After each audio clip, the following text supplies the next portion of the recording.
Je reviens de la déchetterie où j'ai trouvé quelques objets, une trottinette, une scie sauteuse et un sèche-cheveux. Ça m'intéresse toujours de savoir quelles sont les pannes qui ont poussé les gens à les jeter. Commençons par cet appareil Calor type Elite.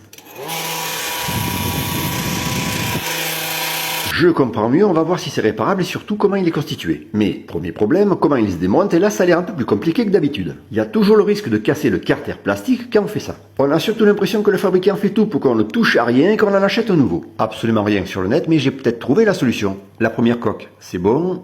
Il y en a une deuxième. Ok. Et là, si t'as pas le bon tournevis, c'est mort. On enlève les deux vis spéciales. On pourrait penser que c'est ok, mais pas du tout, ça tient encore. Donc, pas le choix, on va faire craquer au risque de casser les attaches. Par contre, ça risque d'être un petit peu difficile pour tout remonter si nécessaire. On relance. C'est pareil, on extrait corps de chauffe plus ventilateur, en faisant attention de ne pas trop tirer sur les fils, et là, placé à l'arrière du moteur, on voit 4 diodes plus de condensateurs. Tout simplement parce que, en général, sur ce type de sèche-cheveux, le moteur du ventilateur est en tension continue, ici du 24 volts. Le pont de diode associé au condensateur servira donc à redresser puis lisser le courant alternatif du réseau. L'hélice a priori n'est pas abîmée, ça aurait pu être la cause du bruit anormal, mais malheureusement c'est idem.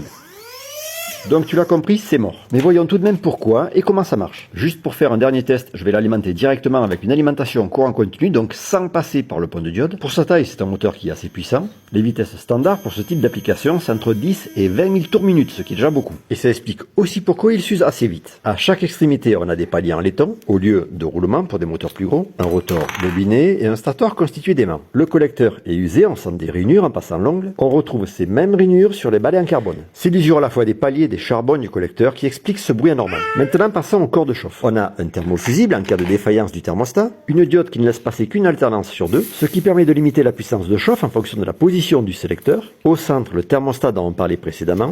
Et ici, en série avec le moteur, deux bobines. Au départ, je pensais que c'était des résistances permettant d'obtenir du 24 volts au lieu du 230 volts au bon du moteur. En réalité, en complément du condensateur de sécurité, elles servent d'antiparasite. La résistance chuterise de tension, elle est là, alors qu'elle semblait être une résistance de chauffe supplémentaire. Son rôle est de faire chuter la tension, ça évite de mettre un transformateur. Elle ne produit quasiment pas de chaleur, sinon on n'aurait pas la fonction air-froid. Ce contact, à ouverture, ne coupe que l'alimentation des résistances de chauffe. La résistance chuterise de tension doit toujours être alimentée en même temps que le moteur, du moins si on ne veut pas qu'il grille.